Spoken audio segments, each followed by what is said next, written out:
메마른 땅을 종일 걸어가도 나 피곤치 아니하며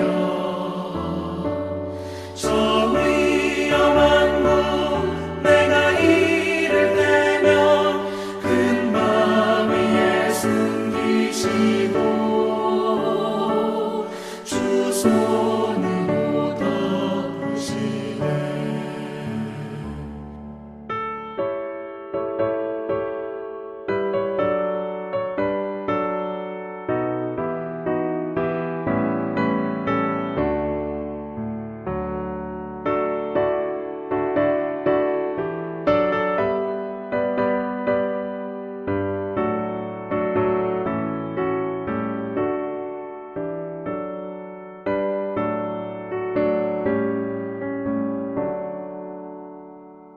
측량 못할 은혜로 채우시며 늘 성령에 감화주사 큰 기쁨 중 주님을 찬양토록 내 믿음을 도우시네.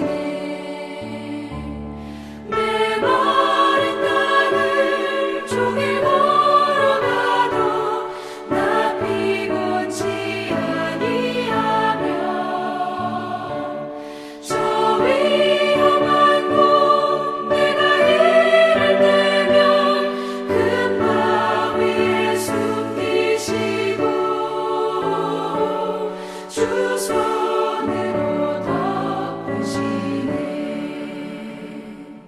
주 예수님 공중에 임하실 때 나 일어나 맞이하리. 그 구원의 은총을 노래하리. 저 천군과 천사 함께 메마른 땅을 종일 걸어가도 나 피곤치 아니하며 저 위험한 곳 내가 이를 때면 큰 바 위에 숨기시고 주 손으로 덮으시네.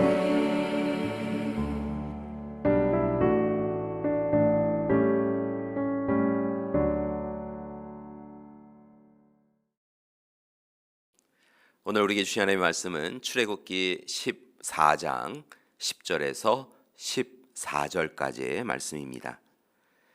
바로가 가까이 올 때 이스라엘 자손이 눈을 들어본즉 애굽 사람들이 자기들 뒤에 이른지라.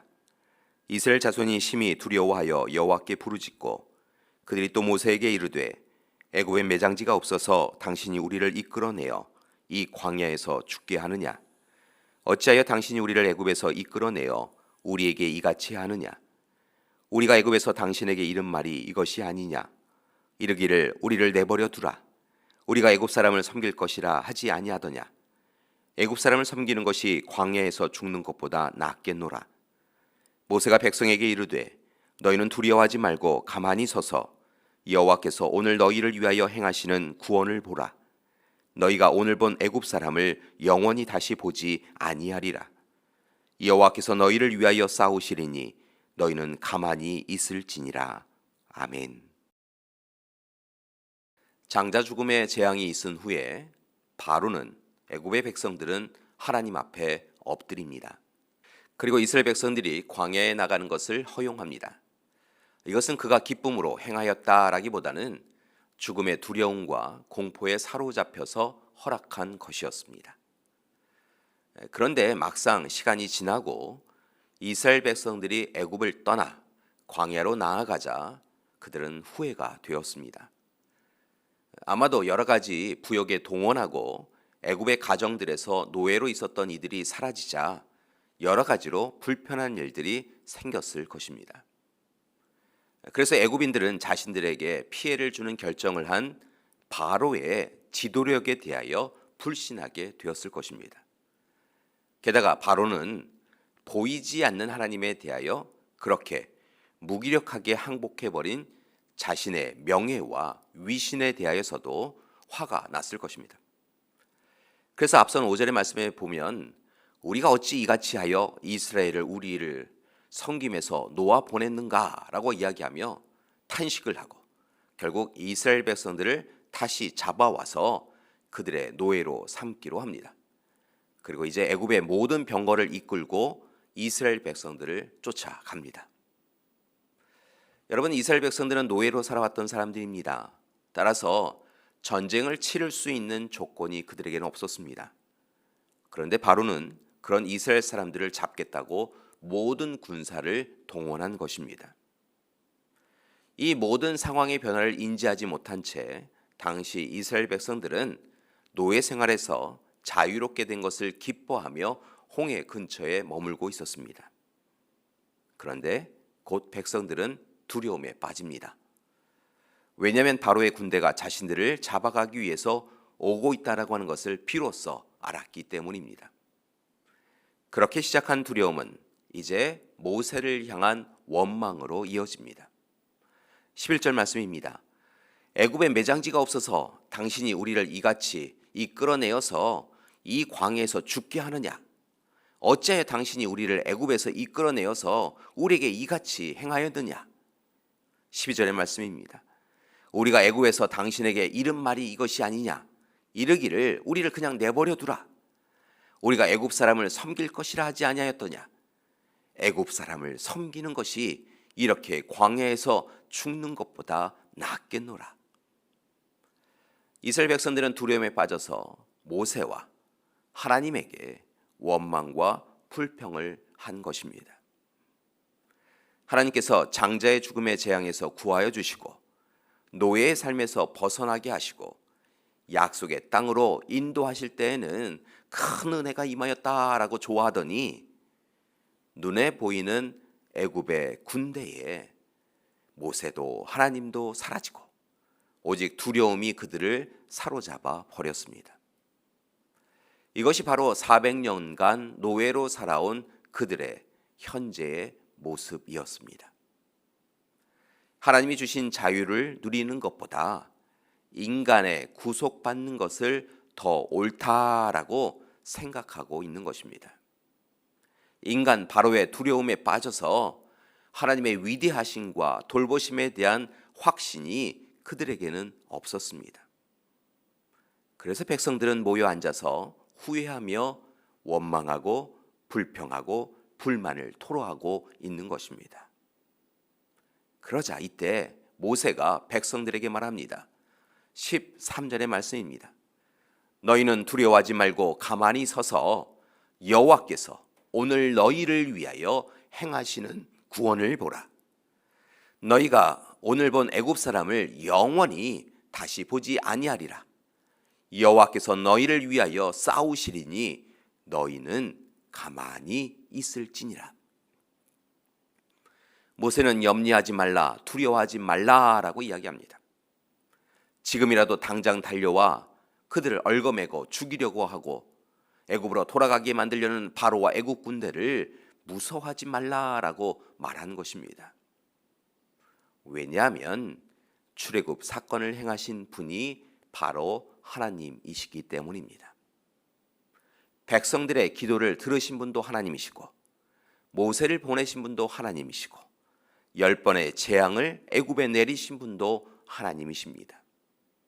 그뿐만이 아니라 오래전 아브라함과 이삭, 야곱 그리고 요셉에게 주신 약속의 땅에 대한 그 약속을 이제 이루어 가시는 분도 하나님이시기 때문인 것입니다. 그래서 이제 모세는 하나님께 간구합니다. 간절히 기도합니다. 그러자 하나님께서 이스라엘 자손들에게 개입하여 오십니다. 이어지는 15절 이하의 말씀을 보면 모세가 지팡이를 들고 손을 바다 위로 내밀자 바다가 갈라져서 마른 땅이 됩니다. 그래서 이스라엘 백성들이 홍해를 건너게 된 것이지요. 더욱 놀라운 것은 바로의 병거와 마병이 바다 가운데로 들어오자 바다가 다시 흘러서 그 바다가 그들을 다 엎어버렸다는 것입니다. 여러분, 하나님은 이처럼 이스라엘 백성들의 간절한 기도를 들으시고 그들을 구원하여 주셨습니다. 당시 애굽의 군대는 최강의 군대였으나 하나님이 도우시는 이스라엘 백성들을 이길 수 없었습니다. 혹 지금 우리 믿음의 가족들 가운데 앞에는 바다, 뒤에는 해치려고 다가오는 적의 군대 사이에서 힘겨운 삶을 살아가고 계신 분이 있으십니까? 전후, 좌우가 다 위험이라서 어디로도 나아가지 못하는 그런 분이 계십니까? 바라기는 이 시간 하나님을 바라보시고 하나님께 기도하시기 바랍니다. 그때 하나님께서 우리와 함께해 주실 것입니다. 바다에 길을 열어주실 것입니다. 우리로 하여금 그 바다를 걷게 해 주실 것입니다. 따라서 바다를 향하여 발을 내디디라 할 때 순종함으로 발을 바다로 내디디시기 바랍니다. 그때 여러분의 순종이 놀라운 일을 이루어 줄 것입니다. 교회 여러분, 분명히 기억하시고 두려움이 올 때마다 담대히 외치시기 바랍니다. 14절의 말씀입니다. 여호와께서 너희를 위하여 싸우시리니 너희는 가만히 있을지니라. 하나님께서 여러분과 함께 해주시고 온갖 고난과 고통을 넉넉히 이기도록 함께해 주실 것입니다. 기도하시겠습니다. 사랑의 하나님, 때로 우리의 삶이 오늘 이스라엘 백성들과 같을 때가 있습니다. 앞에는 바다가, 적의 군대가 우리의 삶을 힘겹게 할 때가 있습니다. 그러나 하나님, 오늘 이 시간 우리에게 전하여지는 모세의 음성에 귀를 기울일 수 있도록 도와주시옵소서. 두려워하지 말라고, 오늘 이 시간 우리를 위하여 구원을 베푸시는 하나님께서 우리와 함께하고 계심을 오늘 이 시간 기억할 수 있도록 도와주시옵소서. 그리고 이제 담대히 하나님이 우리를 위하여 이루시는 구원의 역사를 바라보고 경험할 수 있도록 도와주시옵소서. 하나님, 특별히 이 시간 간절히 기도합니다. 우리 믿음의 가족들 가운데 눈물로 하나님 앞에 아뢰는 귀한 믿음의 가족들이 있습니까? 하나님, 만나 주시옵시고 하나님 이루어 주시옵소서. 치유하여 주시고 회복시켜 주시고 온전하게 하여 주시옵소서.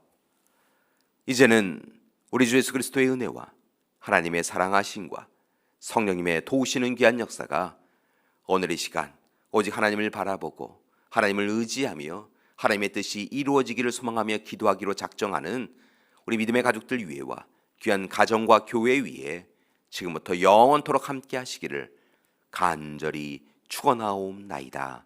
아멘.